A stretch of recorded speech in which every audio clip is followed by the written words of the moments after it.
El mundo de Sofía.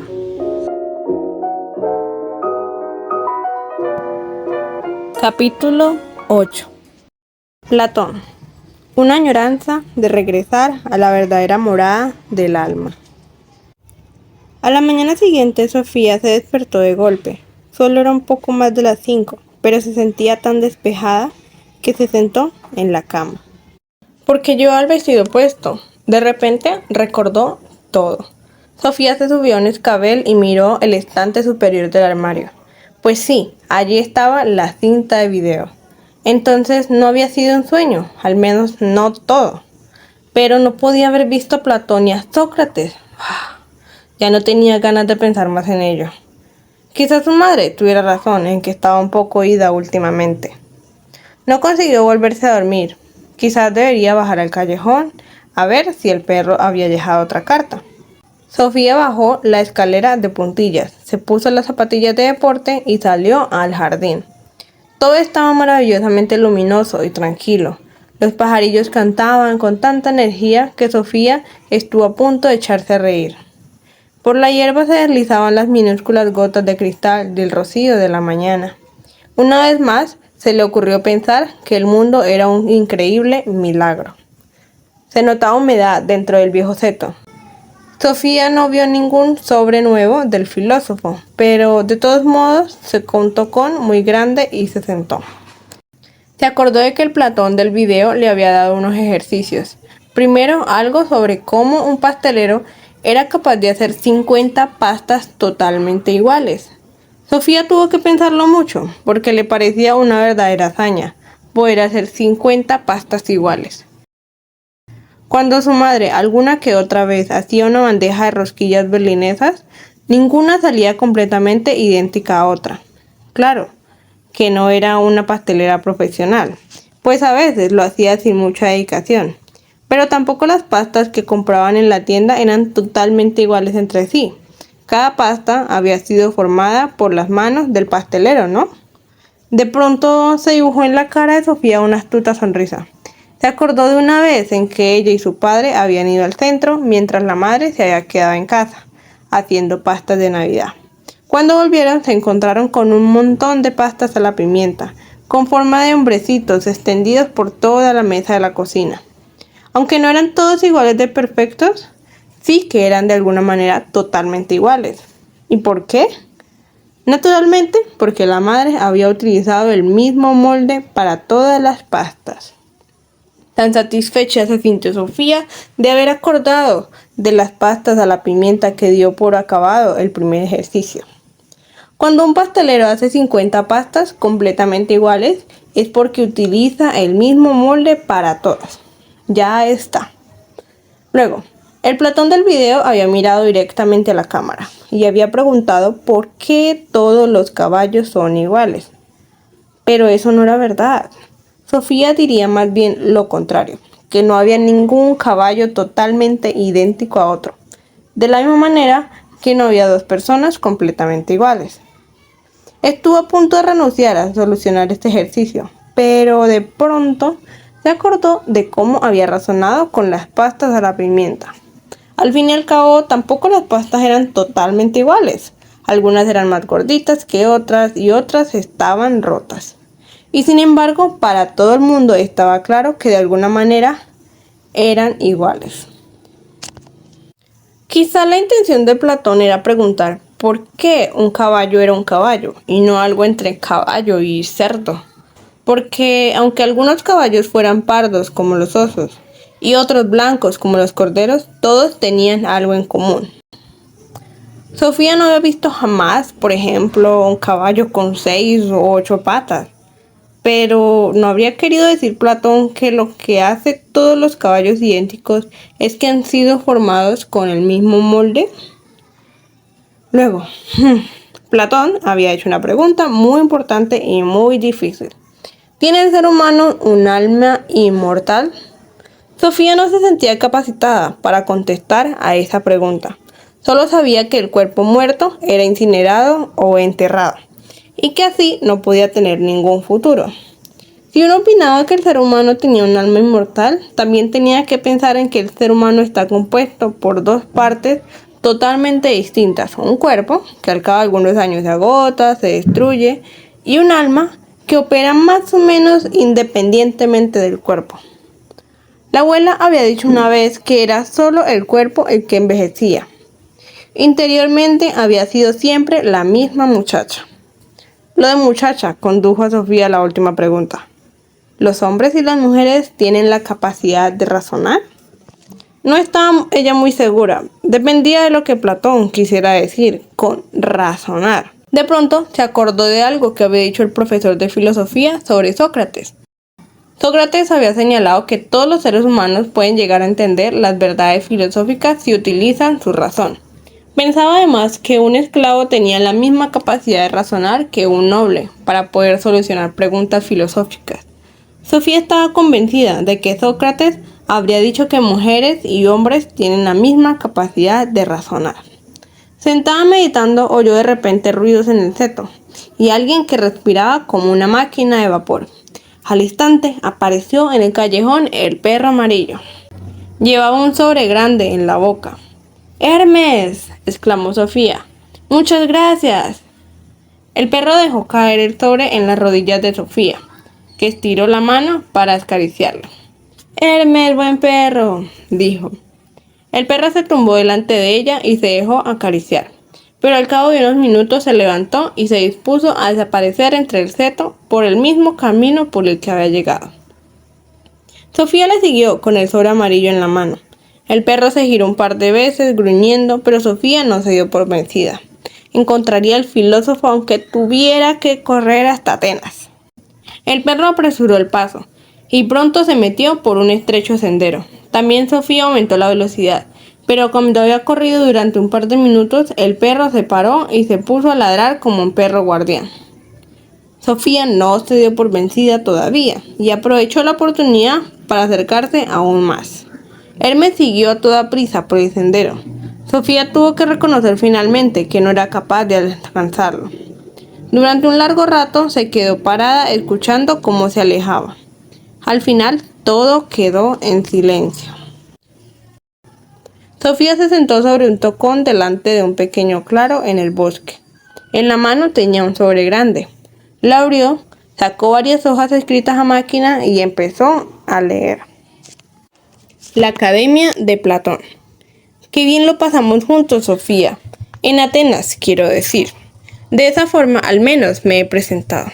Como también te presenté a Platón. Podemos ir directamente al grano. Platón, del 427 al 347 a.C., tenía 29 años, cuando a Sócrates le obligaron a vaciar la copa de veneno. Era discípulo de Sócrates desde hacía mucho tiempo y siguió el proceso contra este muy cerca. El hecho de que Atenas fuera capaz de condenar a muerte a su ciudadano más noble no solo le causó una hondísima impresión, sino que decidiría la dirección que tomaría toda su actividad filosófica. Para Platón, la muerte de Sócrates constituía una clara expresión del contraste que puede haber entre la situación fáctica de la sociedad y lo que es el verdadero o lo ideal. La primera acción de Platón como filósofo fue publicar el discurso de defensa de Sócrates. En el discurso se refiere a lo que Sócrates dijo al gran jurado. Te acordarás de que el propio Sócrates no escribió nada. Muchos de los filósofos presocráticos sí habían escrito. El problema es que la mayoría de sus escritos se han perdido. En lo que se refiere a Platón, se cree que se han conservado todas sus obras principales, aparte del discurso de defensa de Sócrates. Platón escribió una colección entera de cartas y 35 diálogos filosóficos.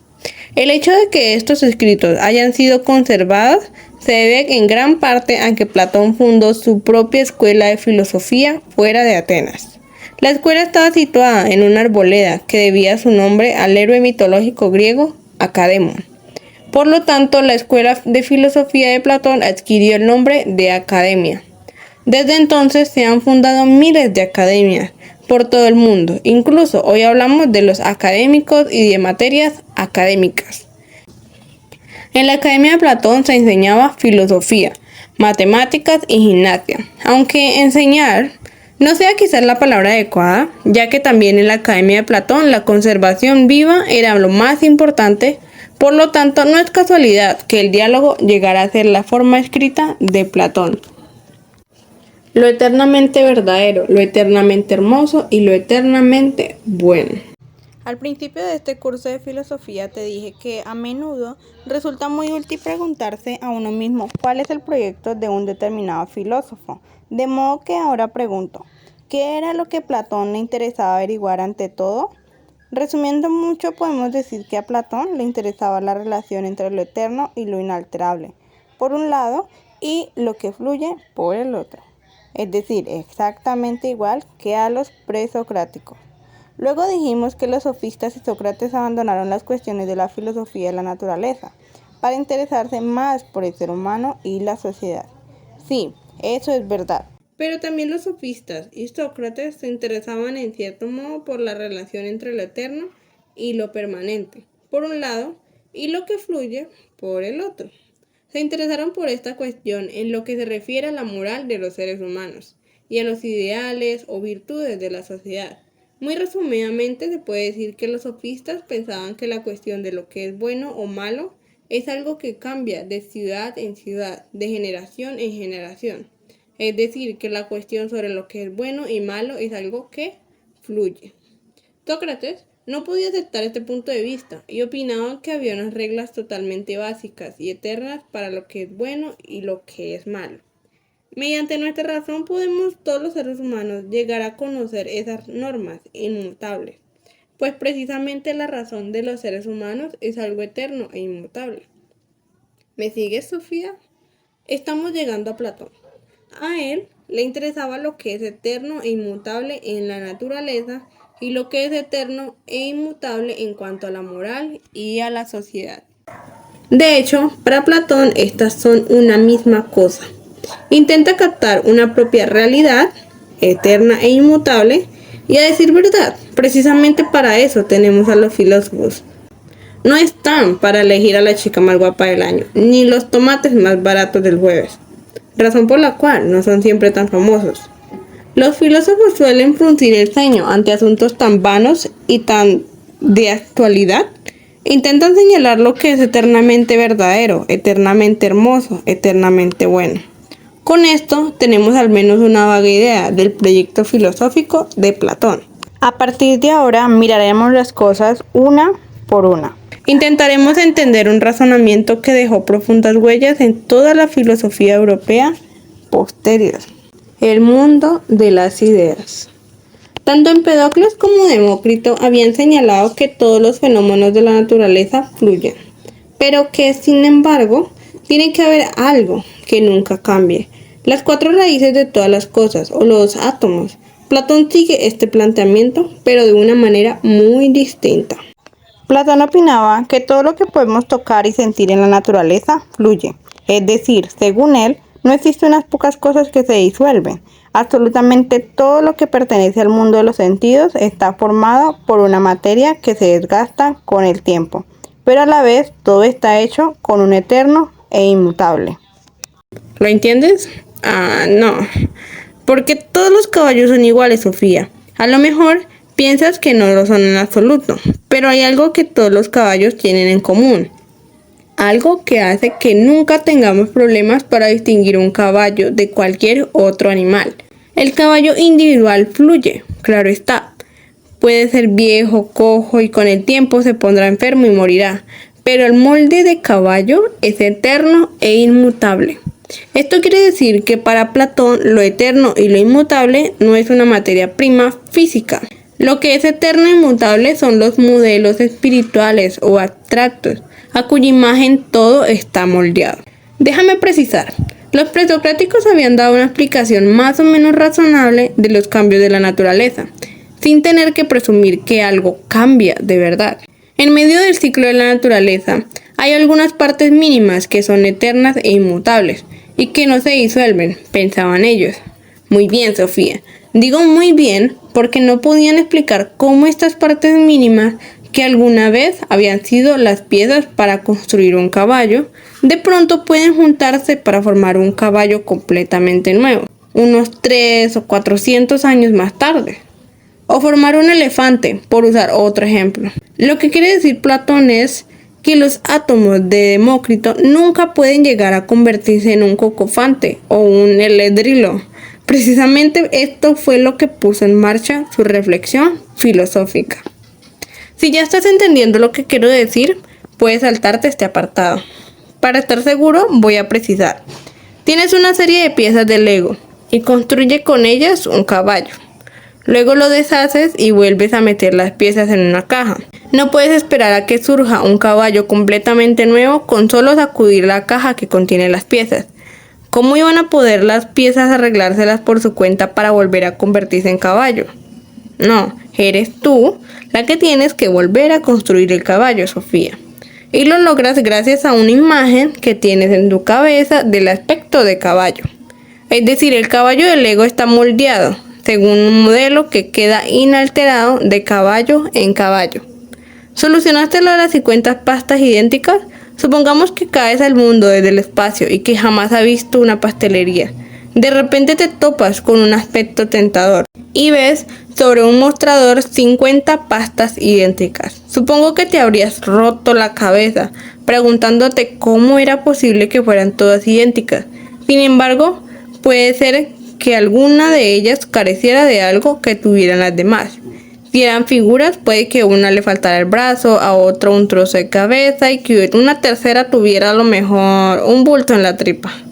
Tras pensarlo detenidamente, llegarías, no obstante, a la conclusión de que todas las pastas tenían un denominador común. Aunque ninguna fuera totalmente perfecta, se te ocurriría pensar que deben de tener un origen común.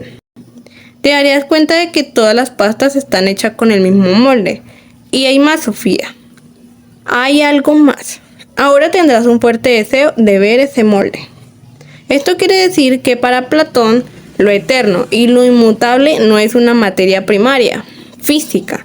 Lo que es eterno e inmutable son los modelos espirituales o abstractos a cuya imagen todo está moldeado. Si lograste solucionar este problema por tu cuenta, entonces solucionaste un problema filosófico. Exactamente de la misma manera que Platón, como la mayoría de los filósofos, él aterrizó del espacio. Se sentó en el último extremo de uno de los finos pelos de la piel del conejo. Le extrañó cómo todos los fenómenos de la naturaleza podían ser tan iguales entre ellos, y llegó a la conclusión de que debía de haber un reducido número de moldes que se encuentran detrás de todo lo que vemos a nuestro alrededor. A estos moldes Platón los llamó ideas. Detrás de todos los caballos, cerdos y seres humanos se encuentra la idea de caballo, la idea de cerdo, la idea de ser humano. De la misma manera que el pastelero antes mencionado puede tener pastas con forma de hombres, de cerdos y de caballos, pues un buen pastelero tendrá más de un molde. No obstante, basta con un solo molde para cada una de esas pastas. Conclusión. Platón pensaba que tenía que haber una realidad detrás del mundo de los sentidos, y a esta realidad la llamó el mundo de las ideas. Aquí se encuentran las eternas e inmutables imágenes modelo, detrás de los distintos fenómenos con los que nos topamos en la naturaleza. A este espectacular concepto lo llamamos la teoría de las ideas de Platón. El conocimiento seguro. Hasta aquí me habrás seguido, querida Sofía, pero a lo mejor te preguntas si Platón pensaba así de verdad. ¿Pensaba verdaderamente que tales moldes existen en una realidad completamente diferente? No lo opinó tan literalmente durante toda su vida, pero al menos en algunos de sus diálogos hay que entenderlo así. Intentaremos seguir su argumentación. Como ya he dicho, el filósofo intenta captar algo que sea eterno e inmutable. No resultaría muy útil escribir una tesis filosófica sobre, digamos, la existencia de una determinada pompa de jabón. En primer lugar, no habría tiempo para estudiarla bien antes de que desapareciera de pronto. Y en segundo lugar, sería difícil vender una tesis filosófica sobre algo que nadie ha visto y que además solo ha existido durante 5 segundos. Platón pensaba que todo lo que vemos a nuestro alrededor en la naturaleza, es decir, todo lo que podemos sentir y tocar, puede compararse con una pompa de jabón, porque nada de lo que existe en el mundo de los sentidos permanece, Y evidentemente sabes que todos los seres humanos y todos los animales se disuelven y mueren, antes o después. Pero incluso un bloque de mármol se altera y se desintegra lentamente. La Acrópolis está en ruinas, Sofía. Escandaloso, digo yo. Pero esa es la realidad. Lo que dice Platón es que no podemos saber nada con seguridad sobre algo que cambia constantemente, sobre lo que pertenece al mundo de los sentidos, es decir, lo que podemos sentir y tocar. Solo podemos tener ideas o hipótesis poco seguras. Solo podemos tener conocimientos seguros de aquello que vemos con la razón. De acuerdo, Sofía, me explicaré mejor. Una sola pasta con figura de hombre puede resultar tan imperfecta después de todos los procesos de elaboración que resulte difícil ver lo que pretende ser. Pero después de haber visto 20 o 30 pastas de ese ser, que pueden ser más o menos perfectas, sabré con mucha certeza cómo es el molde, incluso aunque nunca la haya visto. Ni siquiera es seguro que convenciera ver el propio molde con los ojos, pues no podemos fiarnos siempre de nuestros sentidos. La propia facultad visual puede variar de una persona a otra. Sin embargo, podemos fiarnos de lo que nos dice la razón, porque la razón es la misma para todas las personas. Si te encuentras en un aula de colegio en compañía de otros 30 alumnos y el profesor pregunta cuál es el color más bonito del arco iris, seguramente obtendrá muchas respuestas diferentes. Pero si os pregunta cuánto es 8 por 3, entonces la clase entera debe llegar al mismo resultado, pues en este caso se trata de un juicio emitido por la razón. Y de alguna manera la razón es lo contrario de las opiniones y los pareceres. Podríamos decir que la razón es eterna y universal, precisamente porque solo se pronuncia sobre asuntos eternos y universales. A Platón le interesaban mucho las matemáticas, porque las relaciones matemáticas jamás cambian. Por lo tanto, es algo sobre lo que tenemos que tener conocimientos ciertos. Veamos un ejemplo. Imagínate que te encuentras en la naturaleza con una piña completamente redonda. A lo mejor dices que te parece redonda, mientras que tu amiga Llorón dice que está un poco aplastada por un extremo. Y empiezan a pelear. Pero no podéis tener conocimientos seguros sobre algo que veis con los ojos. Por otra parte, podemos estar totalmente seguros de que la suma angular de un círculo es 360 grados. En este caso nos presentamos con un círculo ideal, que a lo mejor no se encuentra en la naturaleza, pero que en cambio es fácil de visualizar en la cabeza. Estamos diciendo algo sobre el molde de las pastas y no sobre una pasta cualquiera de la mesa de la cocina.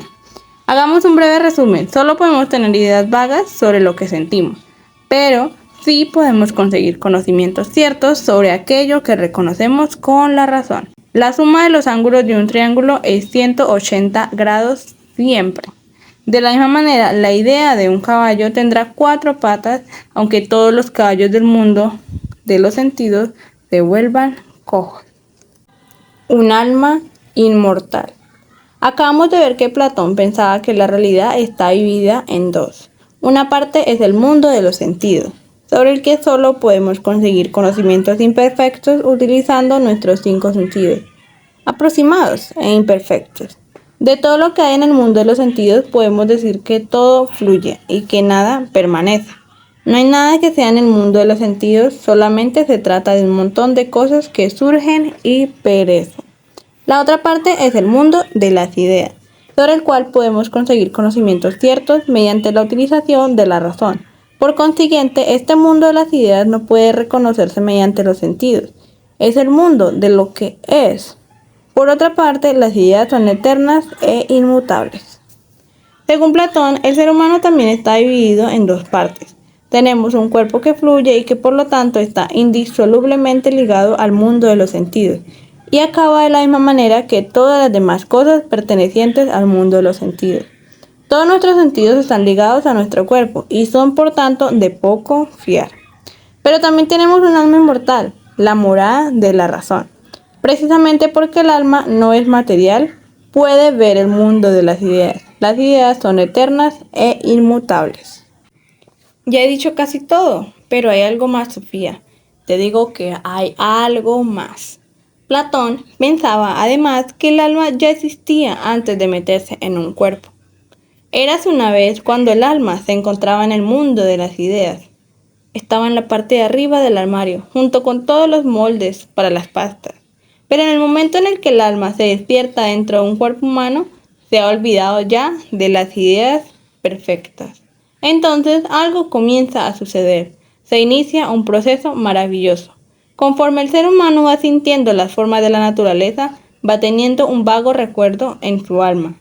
El ser humano ve un caballo imperfecto, pero eso es suficiente para despertar en el alma un vago recuerdo del caballo perfecto que el alma vio en el mundo de las ideas. Con esto se despierta también una añoranza de regresar a la verdadera morada del alma. A esa añoranza Platón le llama eros, que significa amor. Es decir, el alma siente una añoranza amorosa por su verdadero origen. A partir de ahora se vive el cuerpo y todo lo sensible como algo imperfecto e insignificante. Sobre las alas del amor volará el alma a casa, al mundo de las ideas, donde será librada de la cárcel del cuerpo. Me apresuro a recalcar que a lo que Platón describe aquí es un ciclo humano ideal, pues no todos los seres humanos dan rienda suelta al alma y permiten que inicie el viaje de retorno al mundo de las ideas. La mayoría de las personas se aferra a los reflejos de las ideas en el mundo de los sentidos. Ven un caballo y otro caballo, pero no ven aquello de lo que todos los caballos son solamente malas copias. Entran corriendo en la cocina, se lanzan sobre todas las pastas y sin preguntarse siquiera de dónde proceden estas pastas. Lo que describe Platón es el camino de los filósofos. Su filosofía puede entenderse como una descripción de la actividad filosófica.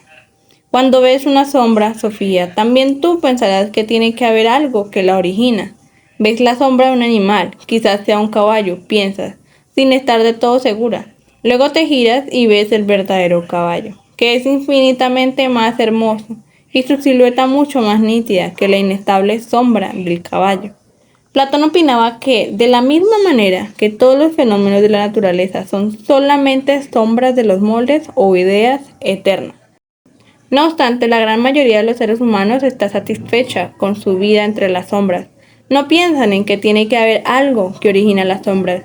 Creen que las sombras son todo, no viven las sombras como sombras. Con ello, también se olvidan de la inmortalidad de su propia alma. El camino que sube de la oscuridad de la caverna. Platón cuenta una parábola que ilustra precisamente lo que acabamos de describir. La solemos llamar el mito de la caverna. La contaré con mis propias palabras. Imagínate a unas personas que habitan una caverna subterránea. Están sentadas de espaldas a la entrada, atadas de pies y manos, de modo que solo pueden mirar hacia la pared de la caverna. Detrás de ellas hay un muro alto, y por detrás del muro caminan unos seres que se asemejan a las personas. Levantan diversas figuras por encima del borde del muro. Detrás de esas figuras arde una hoguera, por lo que se dibujan sombras flameantes contra la pared de la caverna. Lo único que pueden ver esos moradores de la caverna es, por tanto, ese teatro de sombras. Han estado sentados en la misma postura desde que nacieron y creen por ello que las sombras son lo único que existe. Imagínate ahora que uno de los habitantes de la caverna empieza a preguntarse de dónde vienen todas esas sombras de la pared de la caverna y al final consigue soltarse. ¿Qué crees que sucede cuando se vuelve hacia las figuras que son sostenidas por detrás del muro? Evidentemente, lo primero que ocurrirá es que la fuerte luz les cegará. También les cegarán las figuras nítidas, ya que hasta ese momento solo había visto las sombras de las mismas. Si consiguiera atravesar el muro y el fuego y salir a la naturaleza, fuera de la caverna, la luz les cegaría aún más. Pero después de haberse restregado los ojos, se habría dado cuenta de la belleza de todo. Por primera vez vería colores y siluetas nítidas. Vería verdaderos animales y flores, de los que las figuras de la caverna solo eran malas copias. Pero también entonces se preguntaría a sí mismo de dónde vienen todos los animales y las flores. Entonces vería el sol en el cielo y comprendería que es el sol el que da vida a todas las flores y animales de la naturaleza, de la misma manera que podía ver las sombras en la caverna gracias a la hoguera. Ahora, el feliz morador de la caverna podría haber ido corriendo a la naturaleza, celebrando su libertad recién conquistada, pero se acuerda de los que quedan debajo en la caverna, por eso vuelve a bajar. De nuevo abajo intenta convencer a los demás moradores de la caverna que las imágenes de la pared son solo copias centelleantes de las cosas reales, pero nadie le cree. Señalan a la pared de la caverna diciendo que lo que allí ven es todo lo que hay. Lastimosamente, al final, lo matan. Lo que Platón describe en el mito de la caverna es el camino que recorre el filósofo desde los conceptos vagos hasta las verdaderas ideas que se encuentran tras los fenómenos de la naturaleza. Seguramente también piensan en Sócrates, a quien mataron los moradores de la caverna, porque hurgaba en sus ideas habituales, queriendo enseñarles el camino hacia la verdadera sabiduría. De ese modo, el mito de la caverna se convierte en una imagen del valor y de la responsabilidad pedagógica del filósofo. Lo que quiere señalar Platón es que la relación entre la oscuridad de la caverna y la naturaleza del exterior corresponde a la relación entre los moldes de la naturaleza y el mundo de las ideas. No quiere decir que la naturaleza sea triste y oscura, sino que es triste y oscura comparada con la claridad de las ideas. Una foto de una muchacha hermosa no tiene por qué resultar oscura y triste, más bien al contrario, pero sigue siendo solo una imagen. El estado filosófico. El mito de la caverna de Platón lo encontramos en el diálogo La República, en el que Platón nos proporciona una imagen del estado ideal, es decir, un estado modelo imaginario, o lo que se suele llamar un estado utópico. Brevemente, podemos decir que Platón piensa que el estado debe ser gobernado por los filósofos. Al explicar el por qué, toma como punto de partida la composición del ser humano. Según Platón, el cuerpo humano está dividido en tres partes: cabeza, pecho y vientre. Cada una de estas partes le corresponde una habilidad del alma. A la cabeza pertenece la razón, al pecho la voluntad y al vientre el deseo. Pertenece además a cada una de las tres habilidades del alma un ideal o una virtud. La razón debe aspirar a la sabiduría, la voluntad debe mostrar valor y el deseo hay que frenarlo para que el ser humano muestre moderación. Cuando las tres partes del ser humano funcionan a la vez como un conjunto completo, obtendremos un ser humano armonioso y honrado. En la escuela lo primero que tiene que aprender el niño es a frenar el deseo, luego hay que desarrollar el valor y finalmente la razón obtendrá sabiduría. Platón se imagina un estado construido exactamente de la misma manera que un ser humano. Igual que el cuerpo tiene cabeza, pecho y vientre. El estado tiene gobernantes, soldados y productores, granjeros por ejemplo. Es evidente que Platón emplea la ciencia médica griega como ideal. De la misma manera que una persona sana y armoniosa muestra equilibrio y moderación. Un estado justo se caracteriza porque cada uno conoce su lugar en el conjunto. Como el resto de la filosofía de Platón, también su filosofía del estado se caracteriza por su racionalismo. Es decisivo para crear un buen estado que sea gobernado por la razón. De la misma manera que la cabeza dirige el cuerpo, tiene que haber filósofos que dirijan la sociedad. Intentemos una sencilla exposición de la relación entre las tres partes del ser humano y del estado. El cuerpo está dividido por cabeza, pecho, vientre. El alma por razón, voluntad, deseo. La virtud, sabiduría, valor, moderación. El estado, gobernantes, soldados y productores. Así, el estado ideal de Platón puede recordar el antiguo sistema hindú de las castas, en el que cada uno tiene su función determinada para el bien del conjunto. Desde los tiempos de Platón y desde más antiguo aún, el sistema hindú de castas ha tenido la misma división en tres: la clase dominante o la clase de los sacerdotes, la casta de los guerreros y la de los productores. Hoy en día es probable que llamáramos al estado de Platón estado totalitario, pero merece la pena señalar que él opinaba que las mujeres podían ser gobernantes del estado, igual que los hombres, precisamente porque los gobernantes gobernarían el estado en virtud de su razón. Él pensaba que las mujeres tienen exactamente la misma capacidad para razonar que los hombres, si reciben la misma enseñanza y son liberadas de cuidar a los niños y de las tareas domésticas. Platón quería suprimir la familia y la propiedad privada para los gobernantes y soldados del estado, y la educación de los niños era algo tan importante que no podía ser confiada a cualquiera. Tendría que ser responsabilidad del Estado educar a los niños. Fue el primer filósofo que habló en favor de un sistema público de guarderías y colegios. Tras haber vivido unas grandes desilusiones políticas, Platón escribió el diálogo, Las leyes, en el que escribe el Estado legal como el segundo mejor Estado. Ahora se muestra partidario de la propiedad privada y las ataduras familiares. De esa manera se reduce la libertad de la mujer, pero dice que un Estado que no educa ni entrena a sus mujeres es como un ser humano que solo hace ejercicios con el brazo derecho. Por regla general podemos decir que Platón tenía una visión positiva de las mujeres, al menos si tenemos en cuenta la época en la que vivió. En el diálogo El banquete es una mujer diótima la que proporciona conocimientos filosóficos. Ese fue Platón, Sofía. Durante más de 2000 años la gente ha discutido y criticado su extraña teoría de las ideas. El primero fue su propio alumno de la academia. Su nombre era Aristóteles, el tercer gran filósofo de Atenas. No digo nada más. Mientras Sofía había permanecido sentada en un tocón leyendo sobre Platón, el sol se había levantado por el este. Tras las colinas cubiertas de árboles, la esfera solar se había asomado por el horizonte.